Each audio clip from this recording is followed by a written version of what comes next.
Hello again, everybody, and welcome inside the Howitzer and Buzz-saw Show. I'm George the Howitzer Gerbo. And I am Mike, the Buzz-saw Asti. Sports Talk back with you. As we kick off the college football season, we wind down in some other sports, including the PGA Tour, tennis, final Grand Slam of the year upcoming in New York at the U.S. Open. Baseball we'll talk a little more about in the coming weeks as well as their season winds down. But college football training camps are over in college and the pros, and the college game gets itself underway first. Yeah, we need to start. I told this to other colleagues. We need to stop writing, and we're all guilty of the season's fast approaching, or it's on the horizon, or football's almost here. None of that's accurate anymore. Football's here. Football is fast here. approaching was like August 3. Yeah, that was fast but approaching. I've still seen it out there. Like the football is fast approaching. It is here, actually. It has arrived. It is here. It is no longer fast approaching. It is no longer on the horizon. That was weeks ago.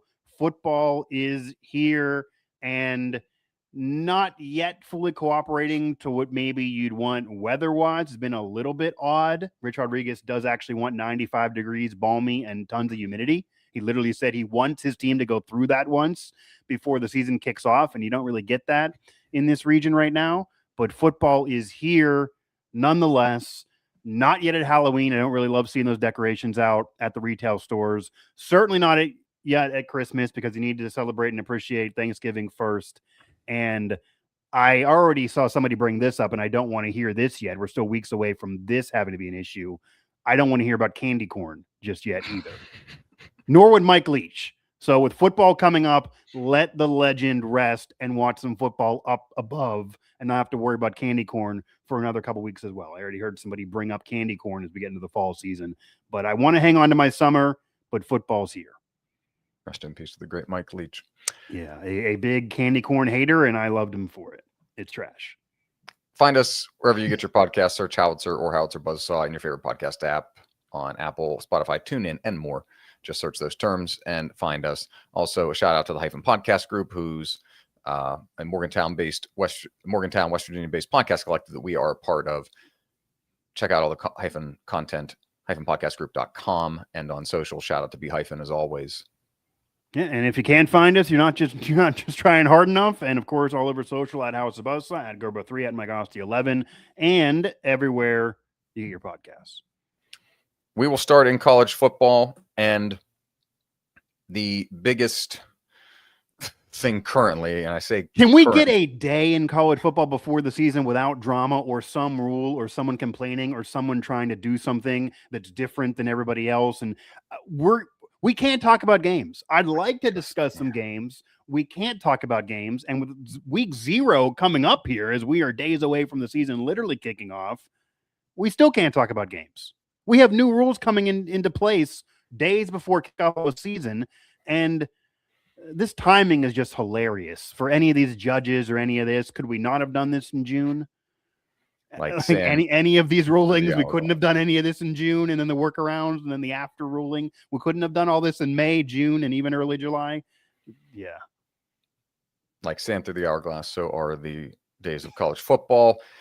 In response to the potential for athletes who have been on an NFL roster, signed an NFL deal, quote unquote, played in the NFL, i.e. preseason, the conferences systematically, like dominoes, led by the two biggest ones, the SEC and the Big Ten, and then everybody else following along, have now adopted rules to bar professional athletes, which is a strong term, but athletes who decided to play, make the attempt to play. Literally speaking, no matter how good or bad you are, if you are getting money, not an NIL deal, but if you are getting money from a pro league and it is a contract, which does not exist in college sports, then you are a professional athlete. Even if you're on a practice squad, you're a professional athlete. Right. Correct.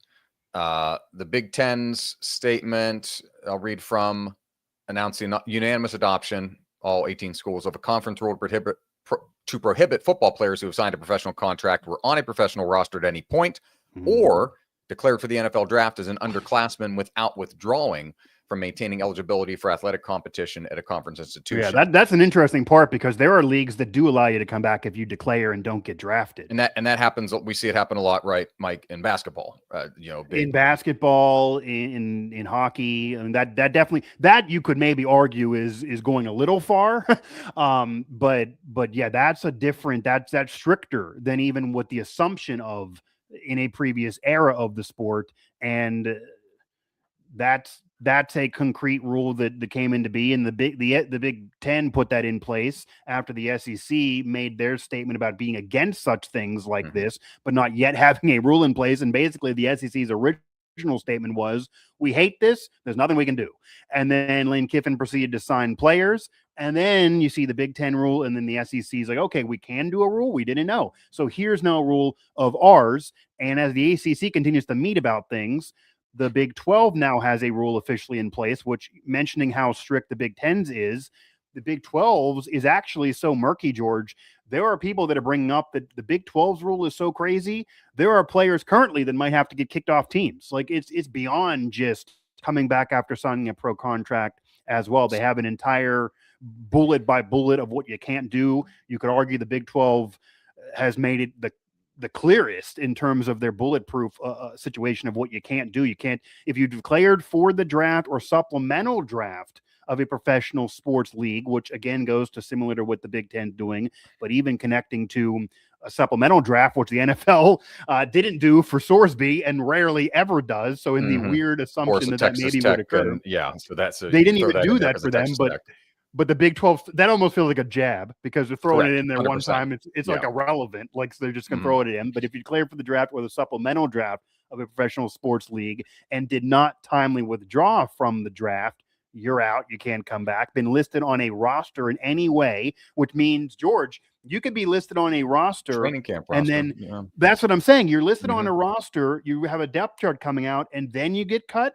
My wiggle room, I would wonder if their lawyers would have to inquire, if I'm on a depth chart, is that a roster in any way? And then that means if I get cut, I can't go back. I'm not on the main roster, but I was on a roster. That includes the practice squad, been listed on a roster, signed a contract with any professional sports league to provide athlete services. So that even goes to agents trying to get in a league. This is where it even goes deeper than arguably the Big Ten's. If you're pursuing it, they don't even want you, which again maybe goes to, is that a step too far? We've had in the past, in previous eras of the sport, you could at least talk to an agent, and then if he says you're probably not going to go in the first round, you would say, I'm going to go back to school and play longer. That's how it used to be done in some wink deals. That now is a rule in place. So these conferences are still doing things a little different, but for the most part, they're trying to outlaw this. And it did happen in succession. It did start with the top two and then go to 3 and 4. And right now it's in the Power 4. Obviously, this brings up, what if you're an American conference player? This does not connect outside of the Power 4 right now. And certainly there are players that are not in the P4 that are on NFL teams even now. If you talk about Gentry, for one, in terms of somebody that was a high draft pick, it was at Boise State. But it'll be interesting to see what happens from these rules being placed.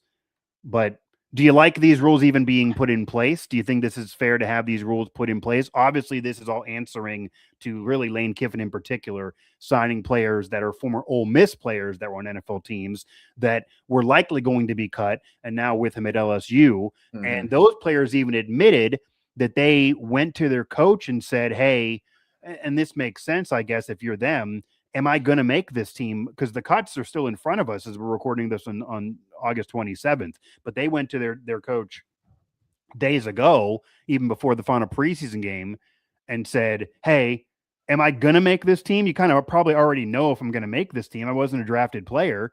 And if the coach gave them the legit answer of no, then they want to go back to school and get the NIL money and at least play. But now we're trying to stop that. But now they have TROs to get over that. But do you like the conferences reacting to that movement and putting these rules in place immediately, or do you want it to just be the Wild Wild West out there, I guess? There are, from the 30,000 foot level, good thing, right? We think, you don't want a guy what you're trying to eliminate, and it may take something that's going to require more to me, is going to require more specific and stronger language than this, is you don't want guy who has either you don't want a said, star doing this, not even players that are about to get cut. Like so I we had joked this, on our last show. What about Aaron Donald? Like I what had about this conversation with someone. Yeah. So you don't want someone, hey, played in college, I think I'm didn't good enough, graduate, whatever, has gonna eligibility go left. graduate, right? Gonna go Right. to the pros, and I hang around in a camp, and we'll very specifically, we'll say like a non-drafted signee, right? A free agent signee. But to compare it to what's going on, because a lot of this also stems from the 2022 class being deemed eligible. A lot of these players are players that all of a sudden got eligibility that they didn't have before, yes. and this door opened for them that wouldn't have existed even a month earlier. So what I'm saying is, if you have a player that all of a sudden, for whatever reason, a hypothetical future, or even off of this new class rule, has eligibility left, meaning a player that did not go through the 4 or 5 or whatever years, left after 3, this certainly has happened in the last decade, became a star, was a great player, for whatever reason, is looking at the tea leaves and saying, I can make more money off NIL because of endorsement, even though there's contracts and a salary cap in the sport. So I'm a Pro Bowler, I have eligibility left, I'm going to go ahead and win a national championship and make some NIL money and go back. That, I think, would be a real embarrassment and slap in the face to the sport, which they don't want. And even though this really might not be impact players who are going to get cut for their NFL teams, I'm sure the conferences in these rules were thinking, we don't want that scenario. Like that would be really, really bad. And if you don't have a rule, you potentially legally could get that scenario either now or in the future. I think everyone would agree we don't want that. And to your point, and so I had this conversation with somebody, is that I don't think it gets kicked to the next level, and the next level is going to be, it will be litigated somehow, like all of these things have been litigated, right? Somebody needs to challenge it. So I would think they will. It's not going to be the guy who wasn't good enough to get drafted and he signed a deal with an NFL team to get a roster spot for a couple of weeks there in camp and got got his per diem and got his gear and all that stuff, and then he's cut at the 50 when they drop to the 53 man, and now he wants to go back to college. That person's generally not going to have the financial resources, gumption, or desire to want to force the issue, right? You would think, unless the school helps them, because that's multiple LSU players and the school has the resources to pay for those deals. Yes, they could. But I think to truly throw us to the next level of this, because we're all just ping-ponging off the like an air hockey puck here off the wall, waiting for whatever the next bounce is. Yeah, right. It's going to be someone who was, let's say, like a Trinidad Chambliss, who, let's say, he couldn't get. Yeah, he's been losing legal battles. He should sue now because he already lost cases. Somebody that was actually good, and generally is probably going to come from a position of prominence, whether it's a skill position, potentially like a high-end offensive lineman, even maybe, and goes to the league, and then for some reason doesn't make it, or maybe like tweaks themselves, small injury early in a training camp portion, and then for some reason is left off the, he's in. I'm trying to think of hypotheticals. No, I can give you a good example right now that we're going to talk about at the end of this show. If, for example, as we are in front of final roster cuts, what if the Steelers and Mike McCarthy don't want to go into the season with 4 quarterbacks? And if you don't want to go with 4 quarterbacks and you have Drew Aller as the future and Mason Rudolph's the veteran and Rodgers is going to start, what if you are Will Howard and you now get cut when you are somebody that people believe in and you're a 6th round pick, but maybe not going to make it in the NFL? We've seen national championship quarterbacks not make it in the NFL all the time. That is not enough to say why you should stay on an NFL roster or get a chance. He might say, okay, if I'm odd man out here, here's the 2 options. I linger on the practice squad. I try to hope somebody else takes me off of that practice squad and gets me on their team where I also won't play. Or I go to college and try to win another natty and get tons of money because he's not good enough for the NFL in their eyes, but he's good enough to still play in college. That he's around the same draft class and same class as all these guys doing this now. I'm not saying he's going to do that. It's very unlikely that he would even be considering this. He's not. But in that hypothetical scenario, that would be a freak out session. Like if he would get cut and then say, I'm coming back to college, that would be a gigantic freak out if something like that would occur. Or when you bring up that we need a big star to get these wheels in motion, the first person that George has been screwed Mhm. more than any past athlete ever because of what's going on with the portal and NIL and now these new class rules is Maurice Claret from the early 2000s. He tried to get out after winning Ohio State National Championship after only 1 year, and he wasn't allowed. It basically ruined his career and life, and he never was really able to make it in the NFL. He had addiction problems that stem from depression by losing those court cases. You can make excuses for him if you want to or don't. Watch the 30 for 30. That one ruling sent a train going down the tracks for 20 years that ruined his career and his life in a way.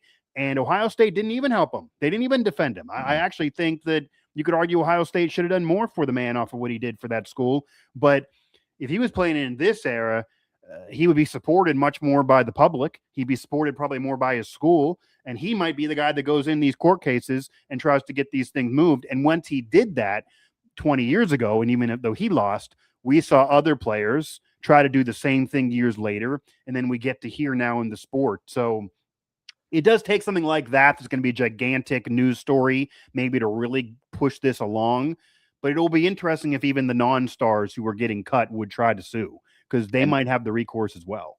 And so then I don't think we've and you know that we're reacting right now, right? Because football season is coming up and kind of moving the needle on this, especially the Big 12 statement and a little bit to the Big 10 statement.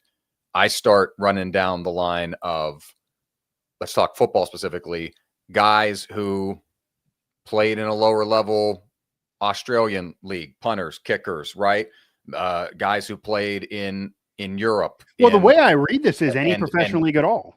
Exactly. So out. you've got a guy who maybe played in the lower reaches of and was paid for his services in a professional league in abroad. We'll say Australia, because you get a lot of, and they would be illegal. Right? There are players today on Big 12 rosters doing that. Ollie Strong, Ollie Strong. I don't know if he did, but Oliver from Straw. Ollie Straw. And so I don't know if he got paid before. But like you've got players who are college students in their late 20s, from other countries who've come to America to try, to maximize this path for them, to get an education, see America, and perhaps have a career in something here, right? Not just necessarily sports. What is that to me? That rules that they're now ineligible. I go baseball.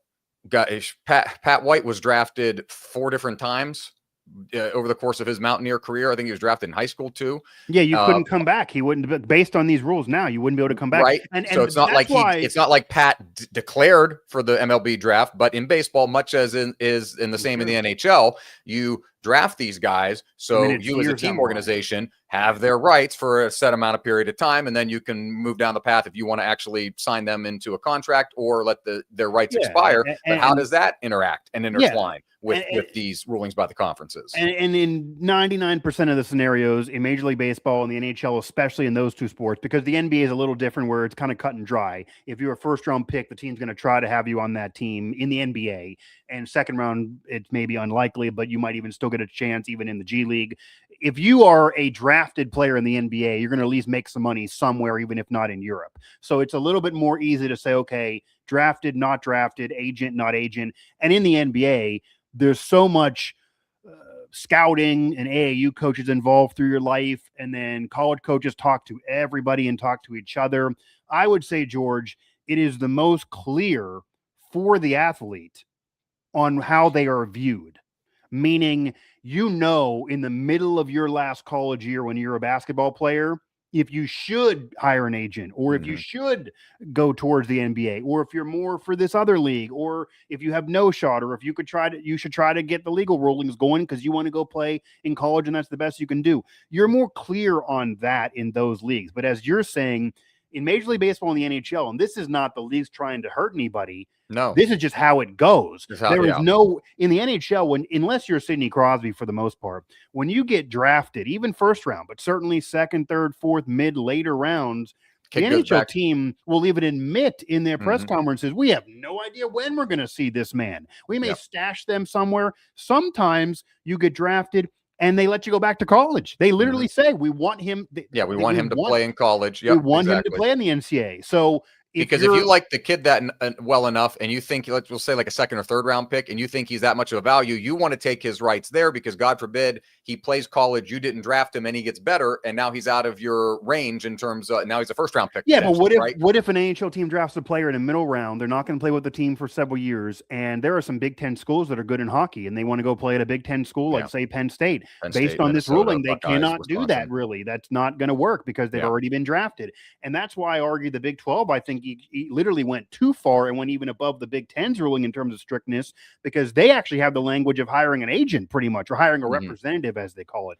That I think is unfair. I mean, that's happened a long time throughout the history of sports. Like, you're just hired, you're able to get money now. Like, why can't you use some of it to learn whether you should have the ability to go elsewhere, whether you actually are worthy of it? You're almost being mature in that. So I think some of these rules, while I get the principle that if you're going to start with a rule like this when it's going downhill and there are players signing, you probably need, and they probably thought about this, you probably need to come down the hardest now and just have a rule that is unreasonable, and then let legality tinker it away.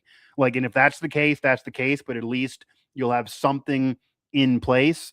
It's interesting how quickly they acted, because it also does tell you that anytime these conferences say, oh, well, we need some time to discuss this, or we can't do this with scheduling, or this rule or that rule, it's like, you can do this quick if you want to. You just don't want to. They put all these rules in place in a 3-day period. So clearly you can move quickly. Reactionary. You can do this, but you can even be reactionary and get these rules in place. But these are going to be murky, because some of the language here, and again, to make this clear, we're all talking about football. We're leading in with football.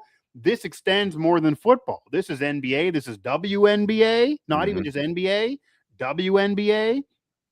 Jordan Harrison, for example, the best player on West Virginia's team that hosted the NCAA tournament games at WVU, she had a weird scenario. For anyone who's followed WVU, you're probably aware of this. Nationally, you may not be, but she initially was a part of the Portland Fire expansion team. After the draft, she wasn't drafted. He got signed there as a free agent. Then a week or so later, I believe, they announced they were waiving her, and people were confused. Like, why would that happen? Why even sign her? She then lingered around. They brought her back, and then they brought her back temporarily, and then they had to give her another contract. So she was dangled out there 3 or 4 times. And maybe if she would have been aware of the 2020 class ruling, she might have tried to go back to West Virginia during any of this dangling. So that obviously would have had the door shut in front of her with this Big 12 ruling, but it wasn't put in place. But what I also want to discuss here, George, because we can go all day on these rulings and we have no control over them. They're going to be fought in court, whether by a star or elsewhere, and they're going to be tinkered away, especially the ones that are so strict. However, what are your thoughts on the LSU players that signed and committed, and some have officially signed before these rules were in place? And now Lane Kiffin, as recent as 2 days ago, went on the McAfee show and literally said, we are not following the SEC rule because we feel like the NCAA rule supersedes that ruling. And we've already signed these players, and we have TROs with these players, meaning temporary restraining orders. And he's planning on having them play this year, despite these rules being put in place. I love the defiance from him. I mean, I'll say right now that despite the fact that this being crazy and I don't want to see pro players back in college, I will defend Lane Kiffin in, if you can do something within the rules, his job is just to help LSU. Lane Kiffin gets paid to win games at LSU and bring the players in and build the best roster he can at LSU within the rules. My question to you, George, is he correct that he's within the rules, him and McAfee, or is he going to get told in the middle of the season these players are ineligible and have an asterisk over his championship? Like, what road are we going down with Lane Kiffin? Because right now, as we speak, he's trying to still have these guys on his team that were at NFL camps. And now we're talking about rules that say they can't be a part of his team. How are we in a scenario where all of this affects everybody, but LSU and Lane Kiffin somehow are above it all? I think they are going to be declared ineligible at some point. But what if it's the middle of the season? Does that ruin Kiffin's year? I think that's what I'm saying. I think ruin the year is strong. Not that they couldn't use the contributions, specifically Daquan Wright, the tight end, Xavier Harris. Could they not take wins away if these players play and then they're ineligible? If they take wins away, they're not going to get in the CFP because the CFP has argued that if wins are taken, like after the Michigan thing, they put a rule in place for the CFP committee that says that if you have wins taken away and sanctions in the middle of a year, we can actually not put you in the playoff. They might not put this man in if he has ineligible players, George. Well, and you're laughing, but we could get here in December. We're probably going. So this is where we're at, right? We've got, as always, and I would assume Lane Kiffin's dug into this. He said on the McAfee show, which is the most watched in the world, and that he's doing this and doing the NCAA rule. 6 different the CFP is not an entities that run everything.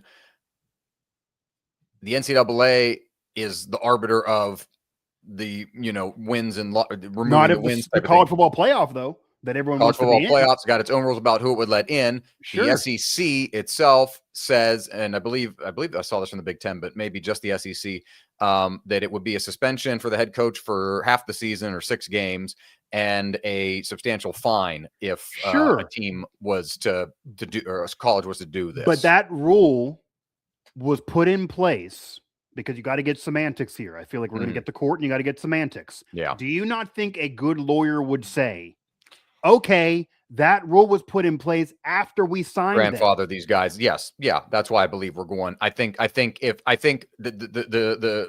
order of operations is if Kiffin basically just says, middle finger, keeps the guys on the roster, then the conference issues its sanctions. It's going to have to step in and issue sanctions, you would imagine. The other conferences might even say, you got to do this because this is part of our rules. Let's stick together. LSU, right, / the player / whoever sues. The governor, Jeff Landry, who, if you've ever heard him talk, an incredibly interesting character, get involved, said the whole thing is ridiculous. Don't hate the player, hate the game. But that is what it is. Like, again, I am against pro players, especially stars, getting back to college. They're trying to manipulate things. It sucks. It ruins college sports. I'm with you and all that. But as I said before, I do think this is a little bit of don't hate the player, hate the game with LSU. This is the same principle of a salary cap in baseball with the Dodgers. I agree we should have a salary cap like every other league to make this fair and to kind of even up the playing field in a way for all the markets. However, it doesn't mean that I'm not going to count the Dodgers championships because they're playing within the rules. They're allowed to spend money within the rules. There's no cap in place right now. So Lane Kiffin and LSU played within the rules before anybody else. George, I mean, when LSU signed players from NFL camps, there was nothing stopping West Virginia and Maryland that we cover from signing players from NFL camps. And Rich Rod even talked about it openly. We had a joke at his recent presser. That's kind of the thing. Everybody should have done it before there was a rule and then just said, we didn't have no rule. John and Tonic literally said, because Rod was talking about players and what he will do for different positions. He doesn't want to read the depth chart, all that. What if somebody gets hurt? And John said, we can call the Steelers. And Rod's joke literally was, well, actually, I know Mike McCarthy pretty well. I can actually text him. He probably has some guys for me, something to that effect. And there are even some, I got some messages to see if Rod was trying to like needle Lane Kiffin, because if you remember, Lane Kiffin made the comment about Todd Monken, where he said, I don't even know Todd. I don't know how Todd got my number. It's funny that we're talking about me and Todd Monken. I don't know him, because Rich Rodriguez's comment literally was, I do know Mike. I do have his number. So people were like, was he trying to zing Lane Kiffin? Because I'm sure Rod watches the McAfee show. But nonetheless, like, that's what I mean. Every other program could have signed an NFL player at a camp that got cut. Every other program could have done it. This goes from Ohio State to West Virginia, Maryland, to Penn State, to Texas Tech, and all the money. Like, whoever, Pitt, they could have done this too. And they didn't. And LSU did. And you're against Lane Kiffin. He went within the rules at the time that might even still be with NCAA rules, even if not his conference. That doesn't. He's keeping him with the Joneses, and it is don't hate the player, hate the game. That's really what it is. I hate the game more than the player. It's not Lane Kiffin's fault that he has the funding to do whatever he wants. Not every school does.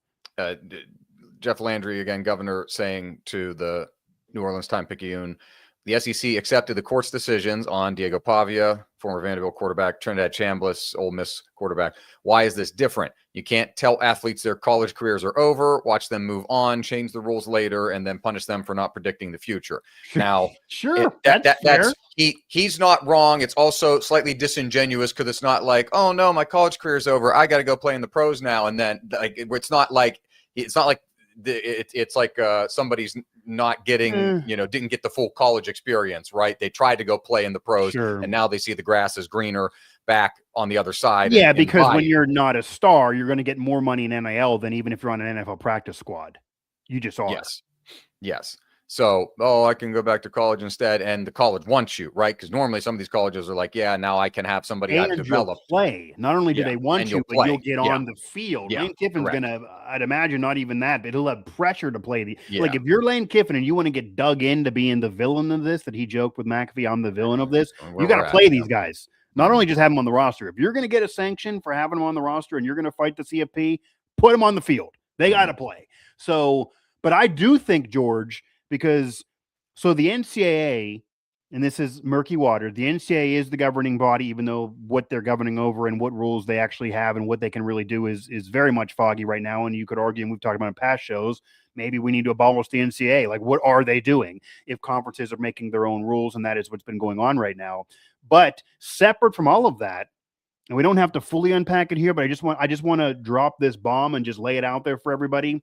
We could have a scenario that the NCAA says it was fine with us. We're grandfathering these players in.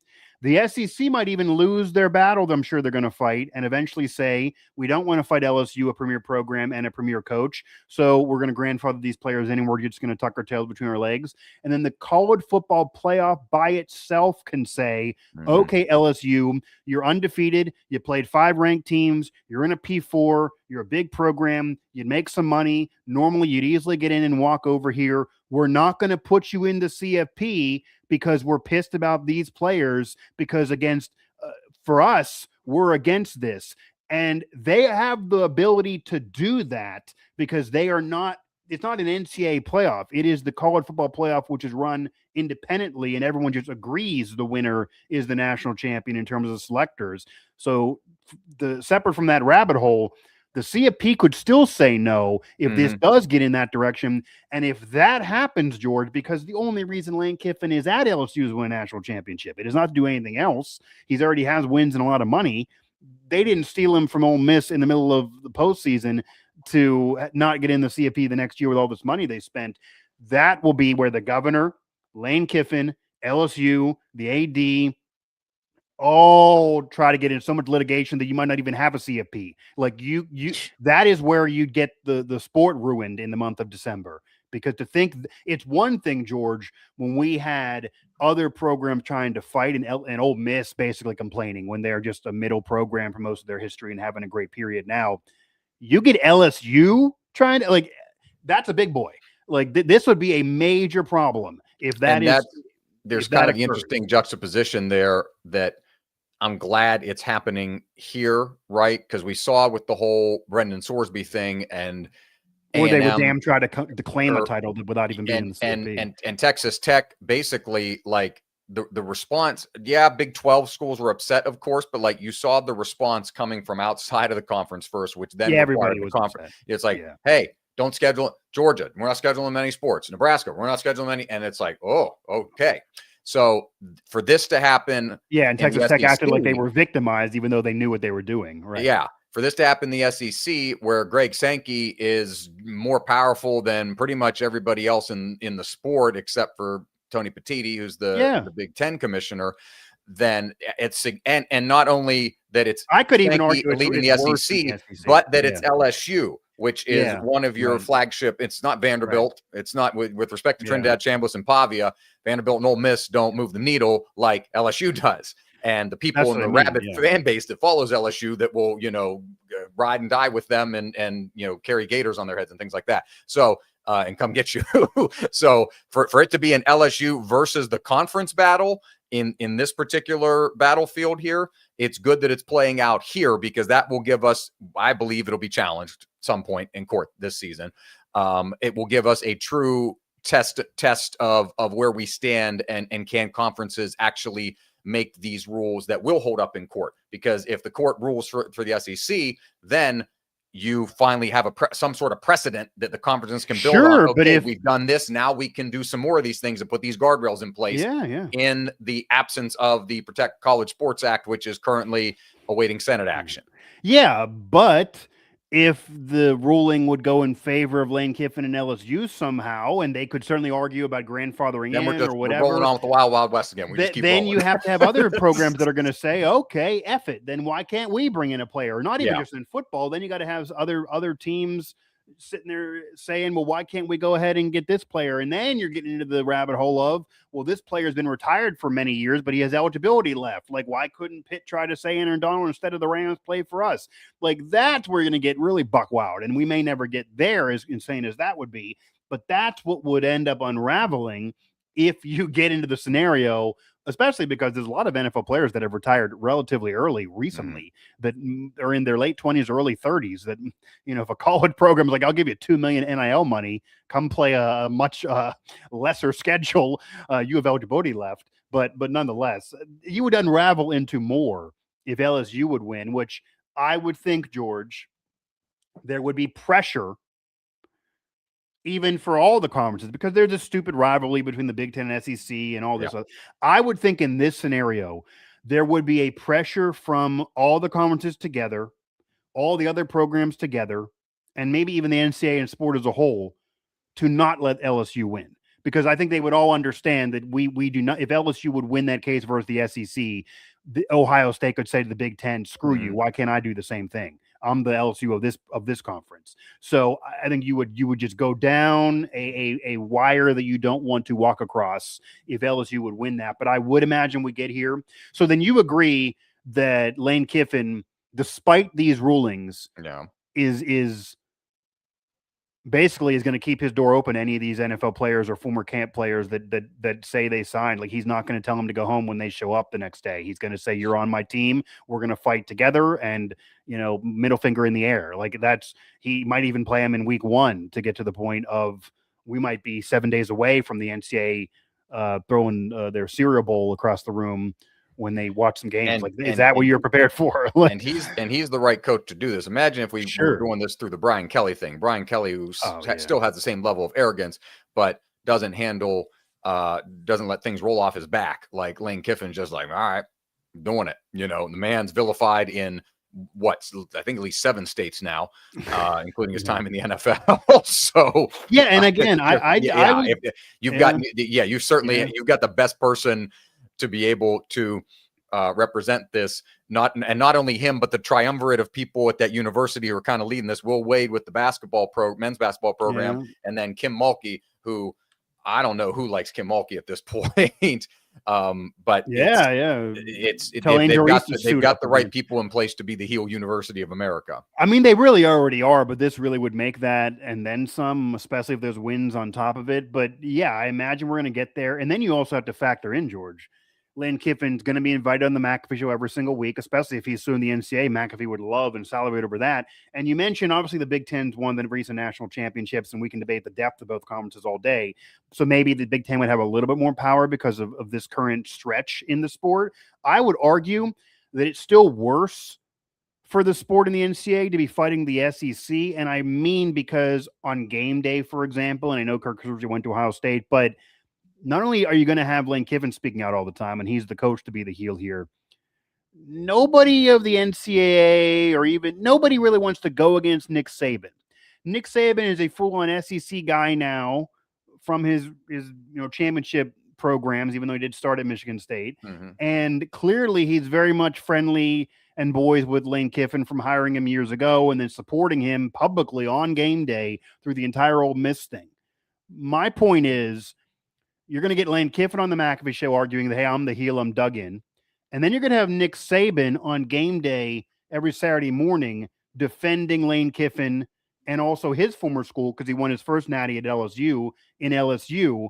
If you're the NCAA, George, and you're dealing with pressure, I don't know if there's any pressure that's greater than fighting Lane Kiffin and Nick Saban, who are just going to let it fly. Because if there's anyone with I don't give a what, that's going to be Nick Saban even more than Lane Kiffin. He's retired. He has 7 rings.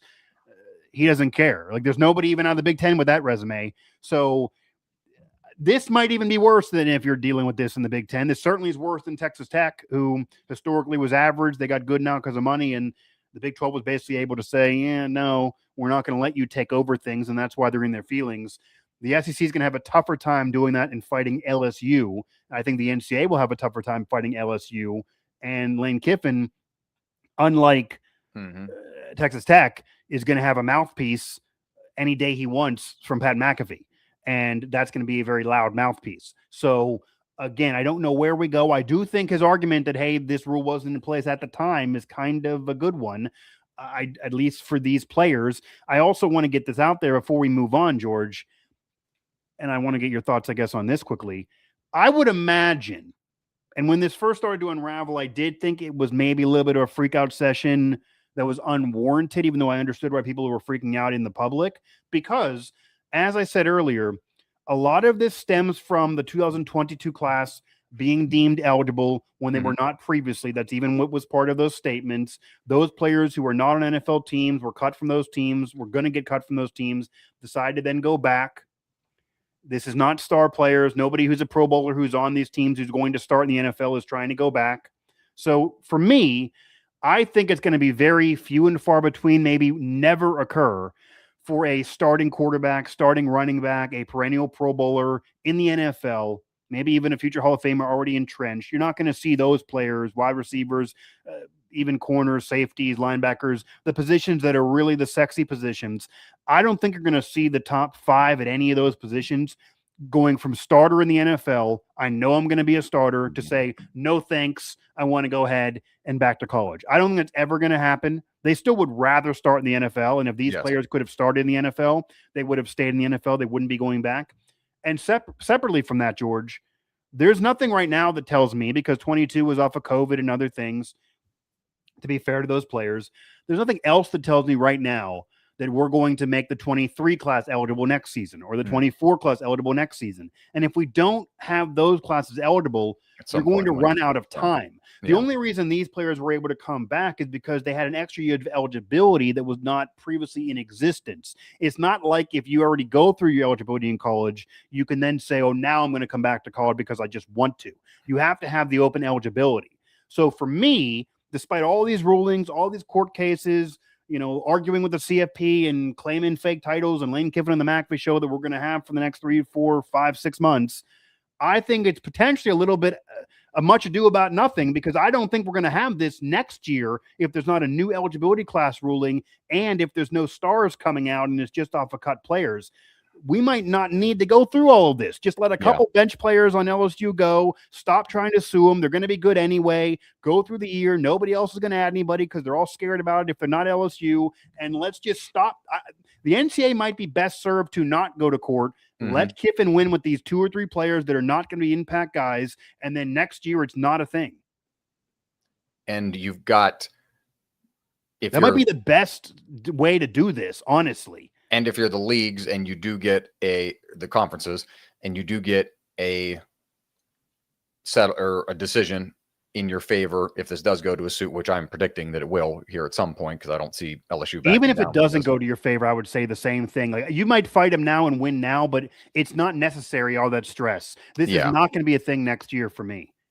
And and it definitely won't be a thing if you get a settlement that, or a judgment in your favor that says, yeah, you're in the right here, Southeastern Conference. Sure. But the players need eligibility. If the 23 class is not deemed eligible, the same player next year is not going to be able to do this. You got to have eligibility left. That's part of but it seems like somebody will always find an argument to be like, I'm still eligible, right?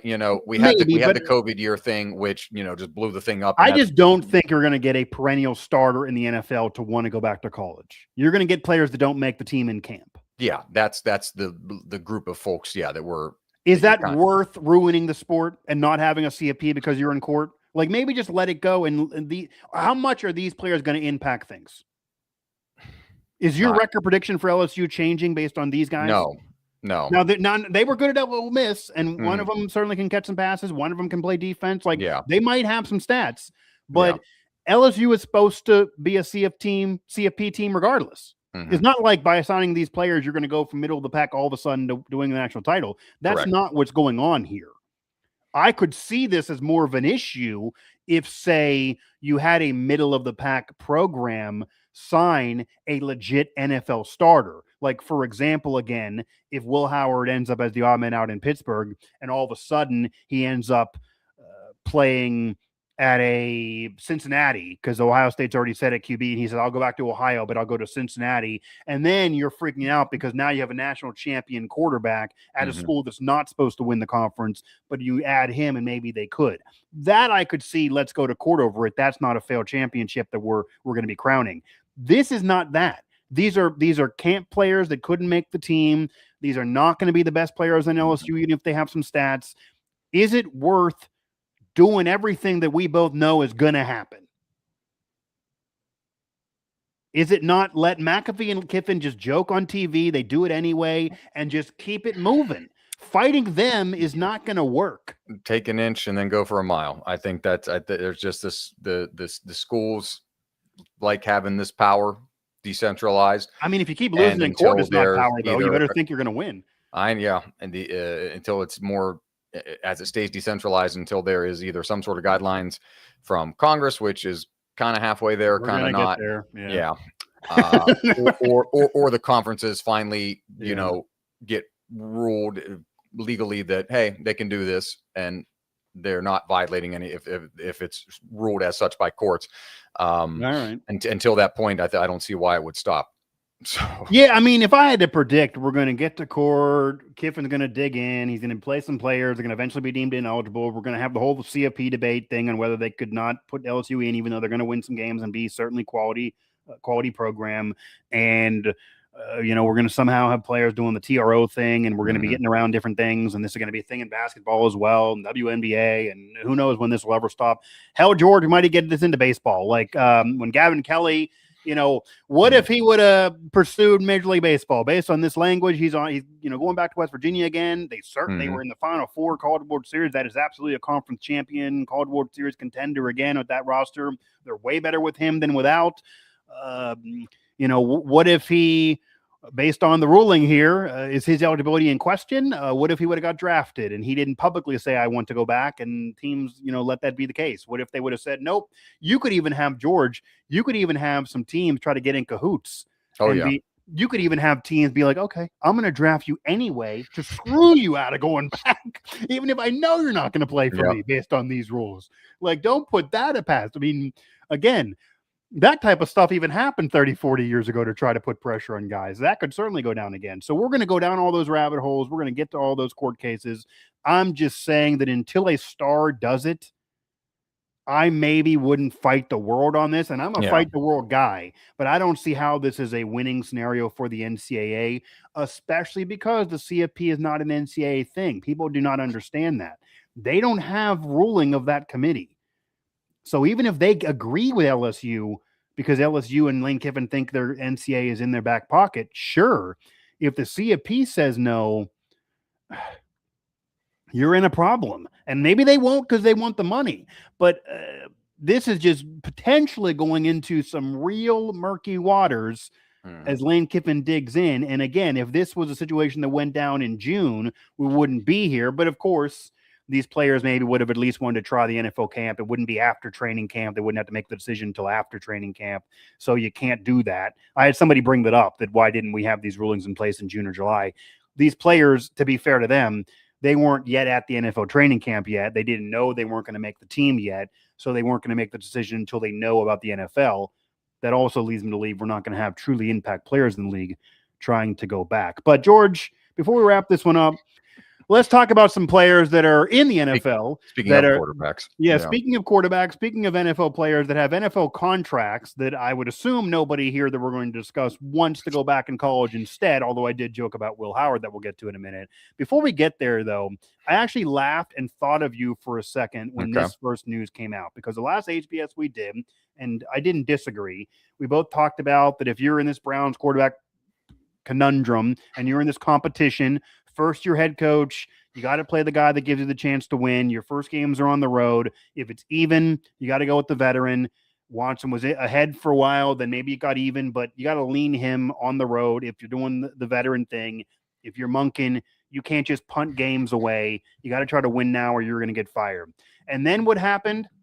Like the curse that befalls George Gerbo, We had poor performances from both Watson and Sanders throughout the preseason that you didn't believe they were going to do. The one gets one start, one gets the other. They 100% did that, even though I reported it to you. Yeah. They did it. You did not believe what I said. They did it anyway. You got to start believing me. They did it anyway. And then DeShaun Watson handles a press conference in a manner that basically told people like George that was saying, don't bang this controversial, just play the veteran, leave it go. He made that almost impossible. I mean, my advice was correct. He just didn't heed it. So well, but he made it. You basically were saying, Watson, you're the guy. Just shut up, play. Just shut up and don't play. Make this a controversial thing. And then he pretty much told the fans off. Yeah. And then I will say, obviously, that was a horrendous press conference. I don't think he was wrong. I do think there are Browns fans that will boo him and are making it personal and will boo him even if they win. I think that question was a bit insane from a media colleague of ours that asked, and basically it wasn't a question. He pretty much said, it was a lead-in. Don't you think the booing will stop if you play well? I don't, George. I think they just personally hate the man like he feels.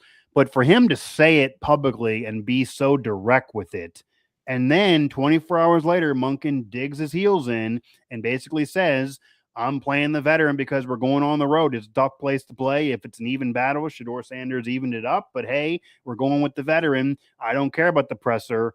That's fine. Did the Browns handle this in such a poor way? And is the decision to start Watson now, quote unquote, wrong because of how he handled the presser? And now you have a fan base that is going to be even more toxic than they've ever been. It's funny the number of people that I saw. At least admit it was an easy decision in a way that you didn't think that they were going to start, or like the observers, fans, reporters, whatever, who didn't think that, oh, there's no way Watson starts. He played so bad, and I'm like, they got no options. It's him, and they got rid of Dylan Gabriel, right? So it's him and Shedeur. I think Gabriel's still there. He's just still there. Okay, so like this is what it is. Like there is nothing to me that. You got to believe in Shedeur Sanders is the only way. I should have put money on it. Like there was no way they were not going to have DeShaun Watson be the start. If you've gone this far for week one, for week one, yeah. I mean, what do we? Yeah, not predicting he's gonna. I don't know if he's gonna make the end of the season. Injury, something change. Obviously, I think week 3 when they go back home, he's probably done already. Yeah, yeah. But there was, you don't go through the whole process of rehabbing him, literally, probably figuratively as well, to prepare to once again play football and stay on this roster, as opposed to just cutting him and eating the millions of dollars that it would be as a negative on your franchise. But for them to have they do not go this far for him not to be the week 1 starter. Like that's just the way I saw it. Like you can give me your I'm going to play and it's an audition and all that BS. Like everybody likes to say, it's an open competition. It's never an open competition. You got a guy in your mind who's going to be the guy, and you say it's an open competition to be fair because you don't want to hurt the other guy's feelings. It's football. No, I don't know which one of the two of them is actually the better one, but DeShaun Watson is the one with more experience, and the Browns have brought him all this way through his injuries and the sexual abuse scandals and everything else to this point. You wouldn't have gone this far. The organization, not Monken. Monken, unfortunately, is going to get like a year, maybe like a year and a half. He wasn't a part of this before. He wasn't a part of this. He will be the collateral. At least he seems very joyful right now, a joyful soldier as he's going about it. He's not Hugh Jackson or Freddie Kitchens, who seemed lost and angry.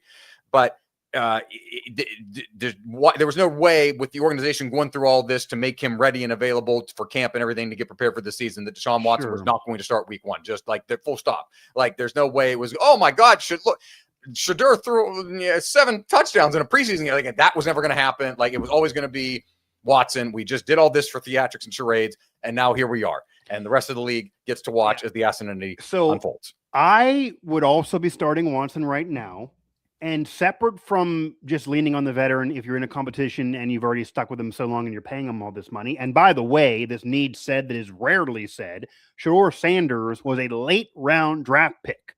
Dylan Gabriel that you brought up that is still on the Browns roster was picked first. Yeah. Meaning the Browns picked him first and then Sanders round later. Yep. If the Browns viewed him as worse than Sanders, Why did they pick him ahead? These are the same evaluators only a calendar year later. Monken wasn't there, but many others were. So I don't know what Dillon Gabriel did during his time in Cleveland to basically be this cast-off vagabond, but he is currently with the Browns. And George, I wish the man gets off the team because he clearly needs away from this if he ever has a chance. Dillon Gabriel, if you're ranking out winners and losers of this, George, of the last year, Dillon Gabriel has lost more than anyone. He was picked ahead of Sanders. He's now never going to play, clearly.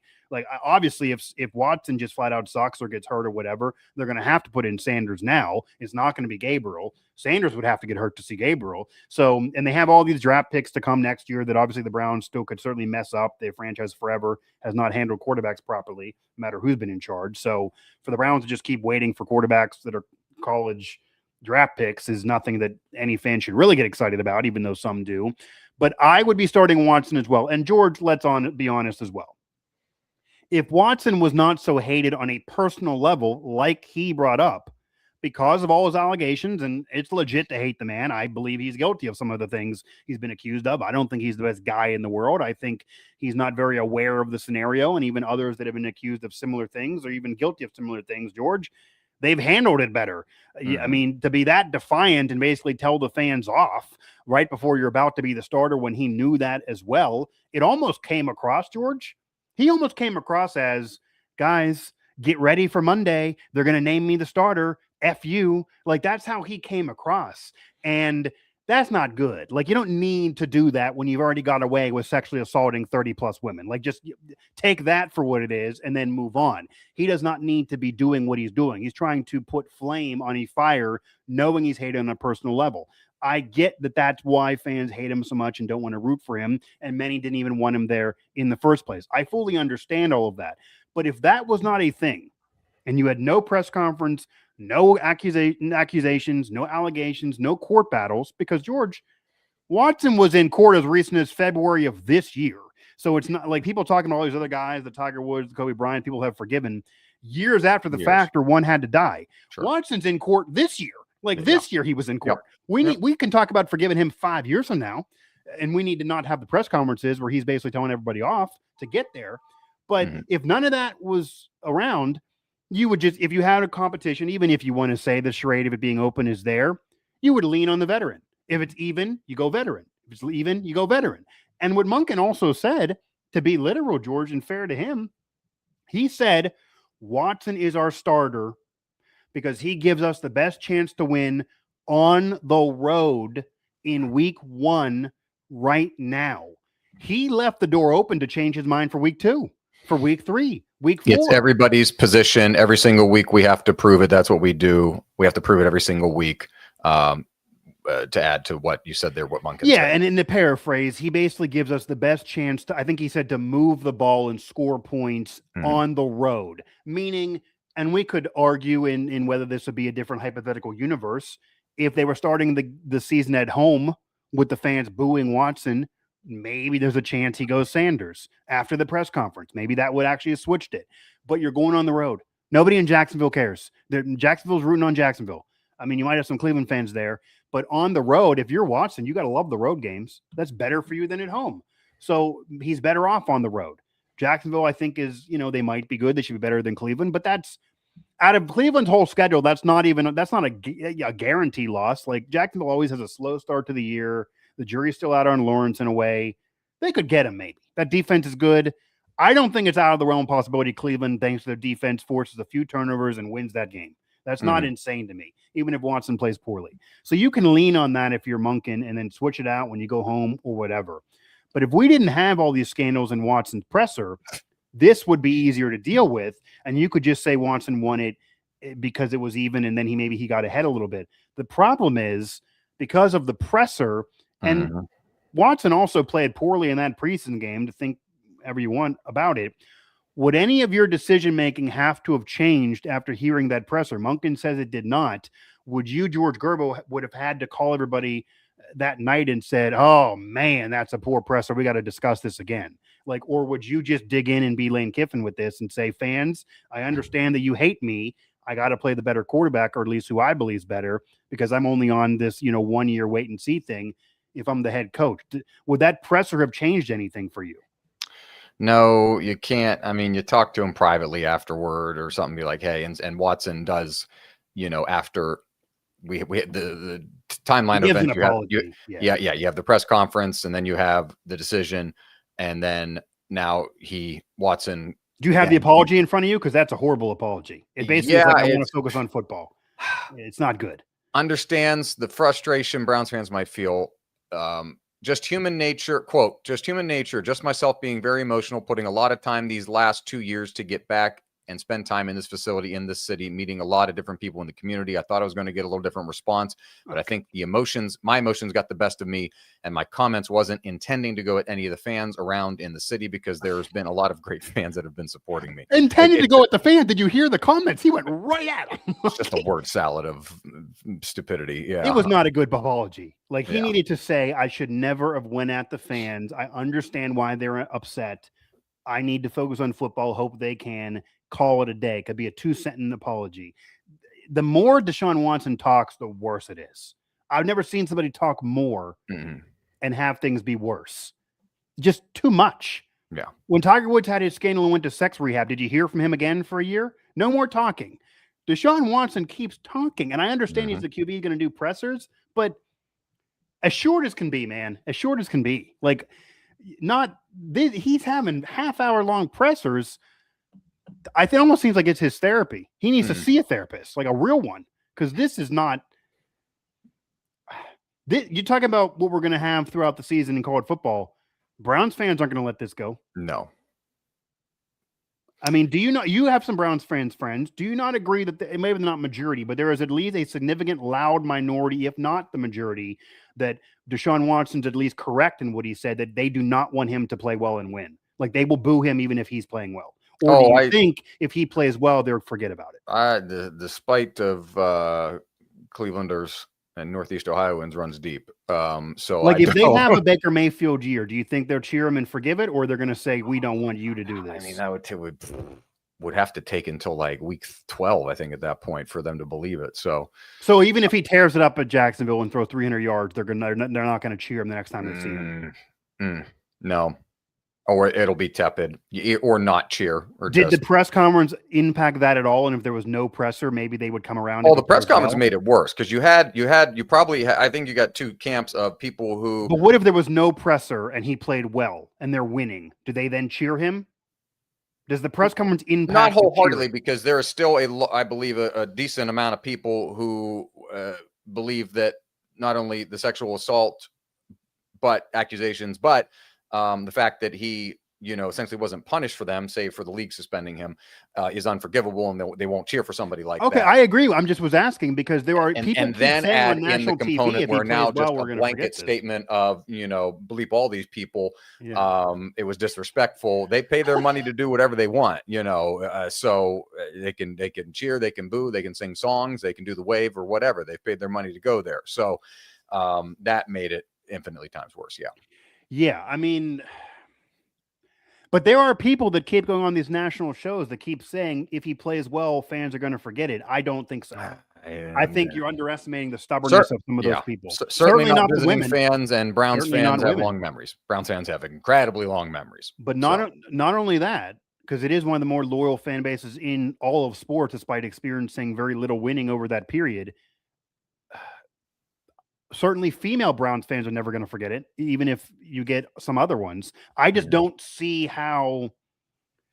I do not see a scenario, even though I do understand starting DeShaun Watson week 1 if you're Monken, because despite the presser and how bad it is, he wasn't around for all of that. And as we both have said, Monken's likely to get fired after 1 year regardless. So you want to stack the wins to at least make your resume better. Or if you can win 5 games, maybe you'll convince Cleveland to keep you versus winning 2 or whatever. Like, he needs to win some games. He needs to play the best QB. If it's a veteran on the road, if they're equal, go with Watson. If Watson plays better, go with him. If Sanders, George, I would flip and say, even though you say there was no real competition, hypothetically, if Sanders looked way better in training camp and in preseason, and Watson sucked and Sanders was really good, which is not what happened. Sanders also made mistakes. But if he looked really good, then I would even consider him. I need to win and play the best guy. I don't care who you are. I don't care the money.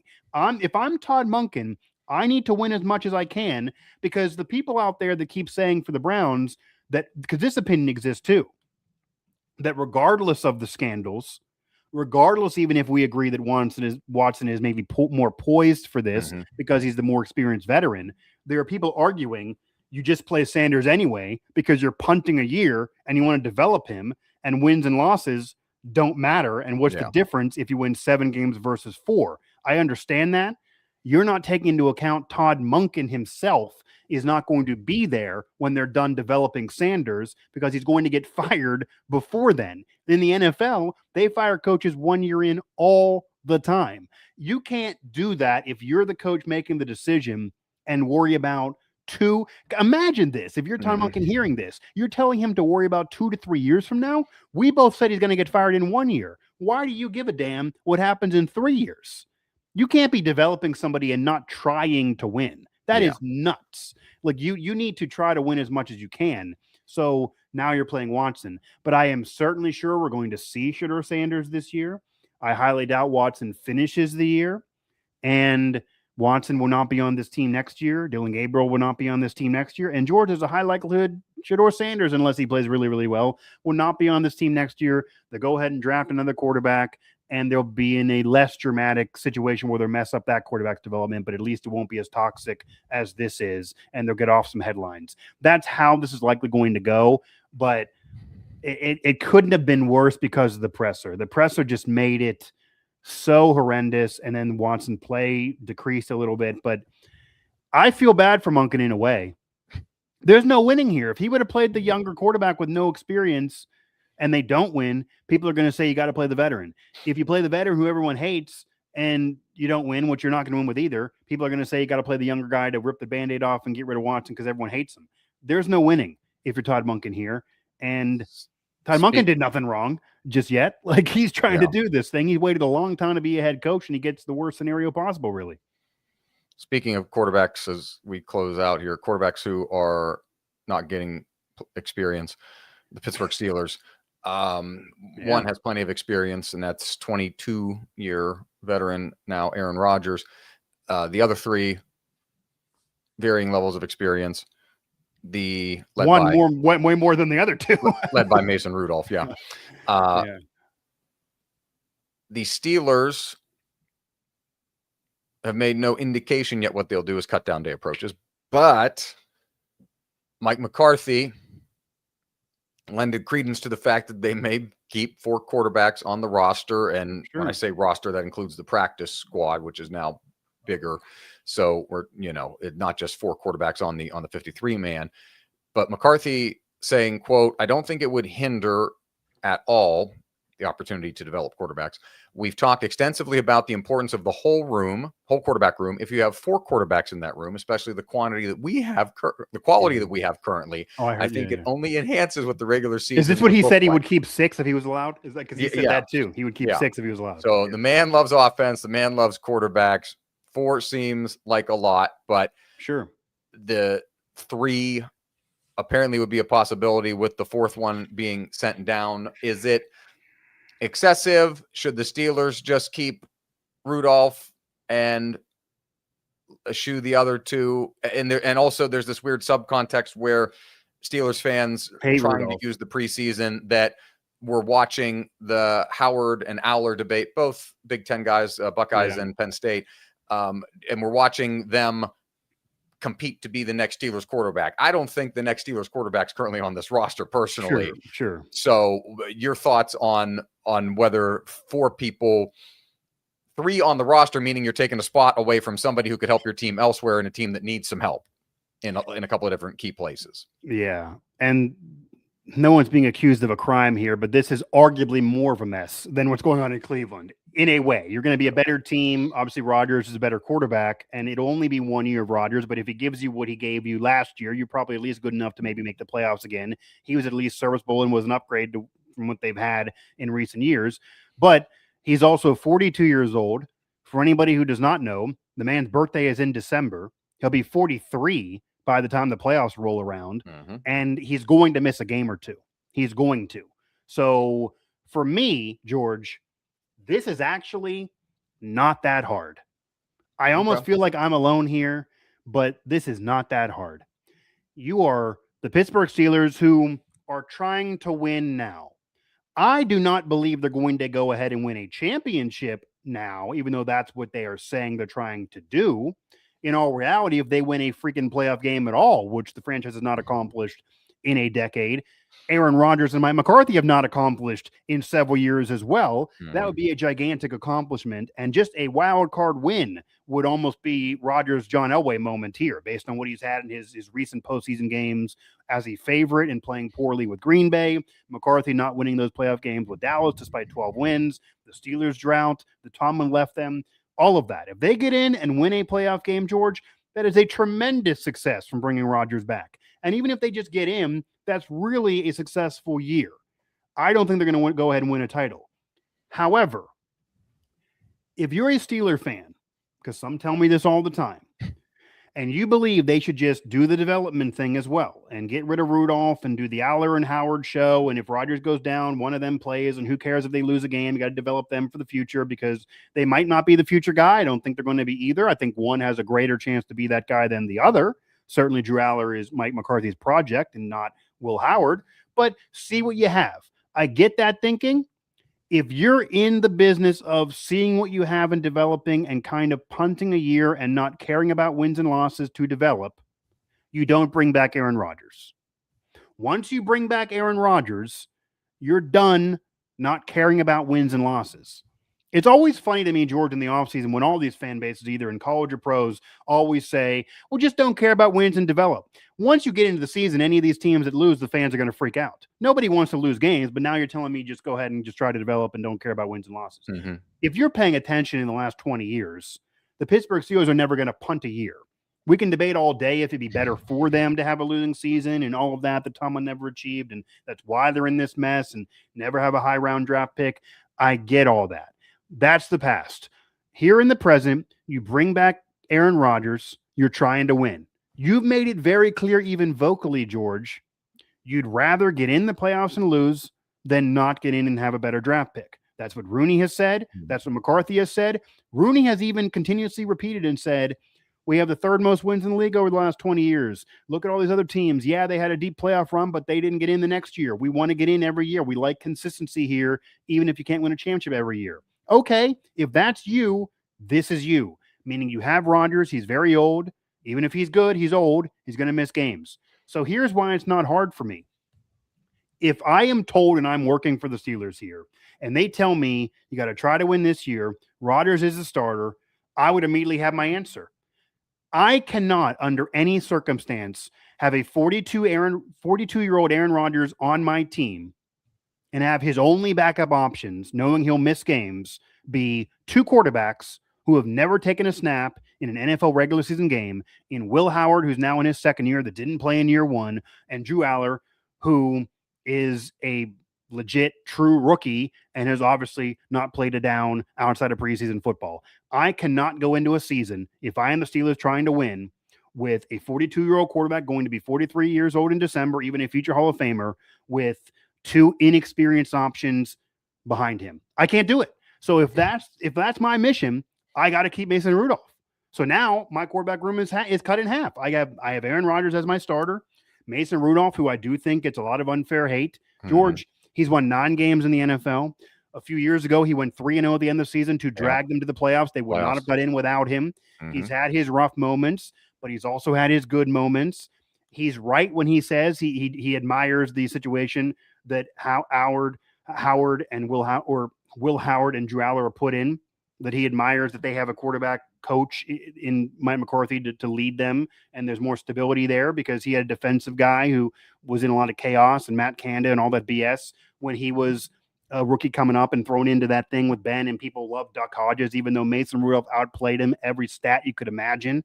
Like, Mason Rudolph has been hated unfairly by Steeler fans for literally 7 years now. And he was the better quarterback between him and Duck Hodges, not even close. He led him to the playoffs a few years ago. Without him, they wouldn't get in. Does he get appreciated for any of this? No. Mason Rudolph is a career backup. He was a serviceable backup. Yes, he is. Is he the best backup? I don't know. Is he ever going to be a starter or the best for a franchise? No, but he knows that too. If you talk to him, as I talked to him at camp, he's not trying to be the starter anymore. He wants, he likes being in the league. He knows he's a backup. He likes being in Pittsburgh. He likes it here despite being hated so much. It's weird for me. If I was him, I wouldn't have wanted to come back. I actually don't even think, George, and this is off of some people that really know him well that I've heard this from, I don't think he's going to hang around too long. I don't think he's going to hold a clipboard for 10 years. I think he's going to retire maybe after this year. And you bring up the practice squad. If you pick Mason Rudolph as your guy to send to the practice squad, I've heard from people that know him really, really well. And I've talked to him. I'm not pretending to be personal friends with him, but I know people that have said this to me. They think if Rudolph's told to go to the practice squad, he will retire. Yeah. He has other things going on. He does not want to sit down. He's a rich man. He's invested his money. He came from a rich family, by the way, even as a kid. He's never been poor. He's not going to do this to hold a clipboard or to go ahead and be at the practice squad. He understands Rodgers plays in front of him. He's not arguing about that, but you cannot dangle him around and think he's going to be around for you. If you understand Rodgers is going to miss games and you need some experience behind him, there's no one else to get. It is Mason Rudolph or it is those guys. Yeah. It is Mason Rudolph or is the inexperience. So you got to have Mason Rudolph on the team. So you have Rodgers and Mason Rudolph. Rodgers the starter and Rudolph the guy that plays 2 or 3 games as serviceable backup if needed. Then here's how it's easy, George. I think Will Howard has a chance to maybe be something in the NFL. A chance. I'm not saying I think he's going to be that. I think he has a chance. I like some things about him. However, he was a 6th-round pick for a reason. I know he won a national championship in college, but that doesn't matter once you get to the NFL. No one cares. There's a myriad of national champion quarterbacks, Heisman-winning quarterbacks that have no NFL success and never even got a shot. He could be one of those guys easily. There are a lot of things about his game he needs to heavily improve upon that makes it look like he's not even near ready. And I understand that you'll be upset if he becomes something, and even Mike McCarthy, I believe him when he's told McAfee that he believes in the man and thinks Will Howard can be a star. Okay. Unfortunately, Mike McCarthy didn't draft Will Howard. Mike McCarthy drafted Drew Aller. If Mike McCarthy believes everything he told McAfee about Will Howard, you don't draft Drew Aller. It's actions over words. Yeah. His action is he drafted Drew Aller. Mike Tomlin drafted Will Howard. Will Howard was from 2 years ago. So if you have Rodgers as the starter and Mason as the veteran backup because you need experience there as a security, your future guy, I don't think either one of them are the future either, or Big Ben, but your future guy, if anyone is the future guy who gets that first shot and is your pet project, it's Drew Aller. He has the raw potential as well. He has similar attributes. You can certainly blame Andrew Kotelnicki and some issues at Penn State for why he didn't achieve the success that Will Howard did. If you look at Will Howard's Kansas State film, he wasn't close to the guy at Ohio State. He had a great team around him, better than what Drew Aller had as well. Drew Aller, for better or worse, is Mike McCarthy's guy. He was a 3rd-round pick, not a 6th-round pick. So if you're Mike McCarthy, Rodgers is your starter. Mason Rudolph is your backup because you need a veteran with experience there as security when Rodgers misses games. And then Drew Aller's your project. George, I did it for you. That's your 3 quarterbacks. What are we doing? I understand you may believe in Will Howard. You tell him you're either going to the practice squad and you're not going to retire like Mason Rudolph might because you just started this damn thing. Correct. And if you don't want to go to the practice squad, I would dangle him. I would actually try to get a trade for him because I think somebody would give you a late-round draft pick for Will Howard off of the last couple of years. Sure. You might get something for him. What I am saying is Will Howard is clearly, for me, the odd man out. It is insane to think anything else. The opinion of thinking Mason Rudolph is out because you don't think he's a legit starter or people just don't like him personally is a bizarre opinion, because you would have 2 guys that have never played be Rodgers' backup and he's going to miss games. You can't do that when you're trying to win and at least make the playoffs. I don't see how else you can do it other than Aaron Rodgers, Mason Rudolph, and Drew Aller. That's your 3 quarterbacks. If you want to go 4 Howards in the practice squad, you really should only go 3 because you're taking away from the rest of the roster and depth somewhere else that you need. I don't think this needs to be this freaking debate that McCarthy is making it into with the comments that you opened the segment reading. He keeps saying things about 4 quarterbacks. This is just ridiculous. Like, he knows more about quarterbacks than anybody else. Yeah. What I just figured out, he has to also know. I don't understand. He might like Will Howard and think he's going to be a future Hall of Famer. You're certainly not getting rid of Drew Aller, right? You just drafted him. Mm-hmm. Can you advocate for getting rid of Mason Rudolph with a 42-year-old Aaron Rodgers? That's the only question that we could even debate. If you somehow are impressed enough with Will Howard and Drew Aller in preseason that they can go ahead and win you 2 to 3 games in the NFL this year, do you think they can? If not, you got to keep Mason Rudolph. If you do, then okay. George, I'm going to call Mike McCarthy on his bluff here as we wrap up the show. Mm-hmm. If Mike McCarthy believed those two guys can win 2 to 3 games in the NFL this year, and he didn't need Mason Rudolph as a security, he would have made this decision already. Yeah. He wouldn't be lingering this long. He wouldn't be making these comments about 4 quarterbacks. If that's what you believe as quarterback guru that you are, then you would just go in and dig in and say, I got them. They're my rookies. They're going to do it right now. This is Jaden Daniels, Big Ben all over again. Mm-hmm. We're ready to go. If Rodgers goes down, they're in. They're going to go win tons of championships. If Rodgers, wasn't here, we'd start them and we go ahead and win. Rodgers just going to mentor them. We're straight. Now that's not the case, obviously. So that's why you have Mason Rudolph still there. But if he believed all of that, then we wouldn't be talking about this right now. But I believe if I had to predict, I believe he's going to go in the season with 4 quarterbacks. Yeah, same. I think he should be just telling Will Howard, we believe in you. I'm sorry this scenario doesn't work for you. We drafted Drew Aller. We can't have a 42-year-old with just you behind him. Yeah. We're going to try to trade you. Honestly, George, if you're truly a Will Howard stan and you want Will Howard and you believe he's the future of the league because of Ohio State, you should want him gone. He's not going to do it there. Mm-mm. Even when Rodgers retires and Mason Rudolph, say, is gone, Drew Aller's becoming the project. Drew Aller is who Mike McCarthy is molding in these years before he retires as a coach. Drew Aller is his guy. Mm-hmm. It's not Will Howard. Correct. And if it becomes Will Howard next year, then Drew Aller really messed up. Drew Aller is his draft pick. You don't draft Drew Aller to just go ahead and groom Will Howard. So this does not have to be as complicated as it freaking is. Really doesn't, but that's where we are. That will put a bow on this edition of the Howitzer and Buzz-saw Show. Find us wherever you get your podcasts. Search Howitzer or Howitzer Buzz-saw on your favorite podcast app. Also, check out the Hyphen Podcast Group at hyphenpodcastgroup.com and on socials, bringing great podcasts to the people. Absolutely.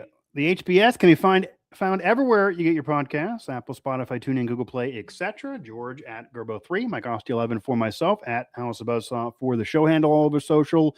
And if you can't find us, you're not trying hard enough. But also, if you want asinine sports talk, this is it. Just right there. That'll be that. That's the catch. Always it. If you want asinine sports talk, this is it. This has been another edition of the Howitzer and Buzz-saw Show, where we conquer eligibility, quarterback controversies, and sports radio. Even when they don't need to be as controversial, one day at a time.